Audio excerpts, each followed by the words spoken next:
As stewards of the earth, we're supposed to leave our own piece of ground in better shape than when we found it. We're visiting Daniel Parson in Clinton, South Carolina, where he nurtures not only his vegetable and flower plants, but also the soil itself.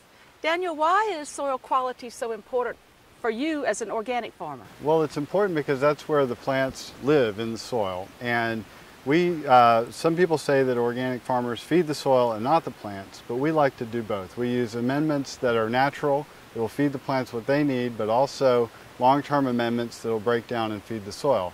And part of that feeding the soil is growing cover crops in our crop rotations. And it's fun because you were explaining how your rotation goes. Tell me how you fit the cover crops into that scenario. Well, each year we don't grow a crop year after year in the same spot. So they move around the farm, and in between the crops we grow our cover crops. And you pick some of them for special purposes, don't you? That's right. Some of them scavenge nutrients, they hold the soil. Some of them can produce nitrogen or bring it from the air into the soil. Those are legumes. And also things like buckwheat will encourage natural enemies which come and eat our pests. So that means that you're trying to attract beneficial insects? That's right. They provide our pest control. For every pest we have in the garden, there's an enemy, natural enemy, an insect that's going to eat it. And if you provide what they like, they'll come and visit you. That's right.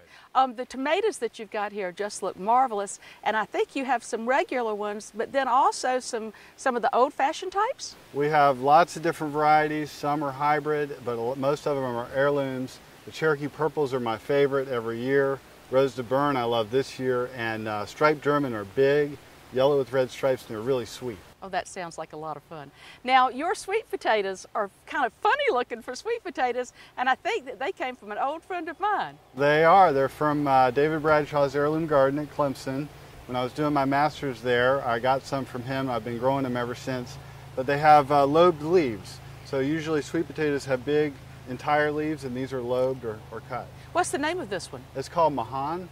Got a good flavor? Oh yeah, wonderfully sweet. And since we're talking about Clemson, I see you got a late patch of okra coming along. I do. Clemson spineless, and we also grow the red burgundy. And it's really late right now. People are harvesting okra, but by the time we have ours, everybody will be done with theirs. So hopefully we'll find somebody to eat it.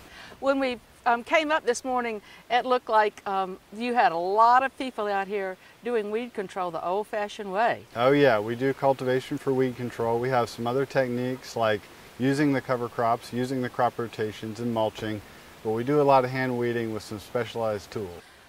It looks like there's a lot of stuff coming in even though it's the middle of the summer. What do you do with all these flowers and vegetables that you raise?